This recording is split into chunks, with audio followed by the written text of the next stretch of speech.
এখন এই হাসিনা চলে যাওয়ার পর থেকে, পালানোর পর থেকে আমরা কেন জানি না নিজেদেরকে আবার সেই পুরো বিশ্বাস ফিরিয়ে আনতে পারছি না, ঐক্যের জায়গাটাতে থাকতে পারছি না।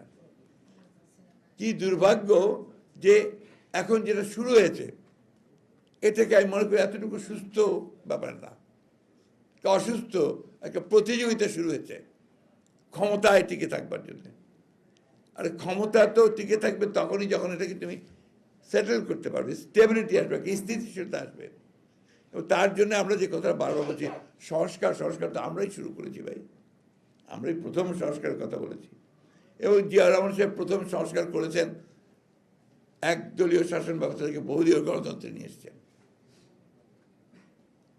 গ্রেটেস্ট সংস্কার, উনি পুরো কাঠামো পরিবর্তন করে দিয়েছেন।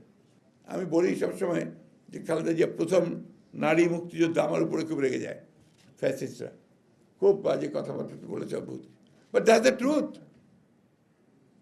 1971 সালের 26শে মার্চ শহীদ প্রেসিডেন্ট জিয়া রহমান যখন স্বাধীনতার ঘোষণা দেন, সেই মুহূর্তে বেগম খালেদা জিয়া ওই চট্টগ্রামের ক্যান্টনমেন্টে তিনি কিন্তু 2 বাচ্চা, শিশু বাচ্চা নিয়ে একা ছিলেন। ওই সময় সৈনিকেরা এসছে তার কাছে যে আমাদের কমান্ডার তো এখন নাই, বাইরে আছেন, আমাদেরকে বলছে অস্ত্র সমর্পণ করতে, আমরা এখন কি করব? তিনি বলছেন তোমাদের কমান্ডার ফিরে না আসা পর্যন্ত তোমরা একটা অস্ত্র সমর্পণ করবে না। That was the beginning. কিন্তু দুঃখজনকভাবে এটাকে কেউ মূল্যায়ন করতে চায় না। এখন যেটা প্রয়োজন, সবচেয়ে বেশি প্রয়োজন দেশকে বাঁচানোর জন্য, গণতন্ত্রকে ফিরে পাওয়ার জন্য ঐক্য, স্ট্রাকচার তৈরি করার সংস্কার অবশ্যই লাগবে। কিন্তু সেই সংস্কারটার যে পেছনে যে শক্তিটা লাগবে সেটা হচ্ছে একটা নির্বাচিত পার্লামেন্ট, নির্বাচিত সরকার।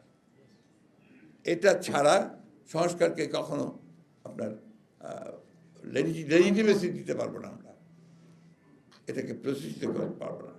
তাই আমি সেই সব বিতর্কে এখন যেতেও চাই না। অনুরোধ করবো যে আমরা বিতর্কে বেশি না জড়াই। আমরা আহ্বান জানাবো দেশের সমস্ত গণতন্ত্র প্রেমী মানুষদেরকে, স্বাধীনতাকামী মানুষদেরকে, যে আপনারা ঐক্যবদ্ধ থাকবেন, বিভাজিত হবেন না। আর আমি রাজনৈতিক নেতা কর্মী যারা যেখানে কাজ করছেন সবাইকে অনুরোধ করবো বিভাজন সৃষ্টি করবেন না।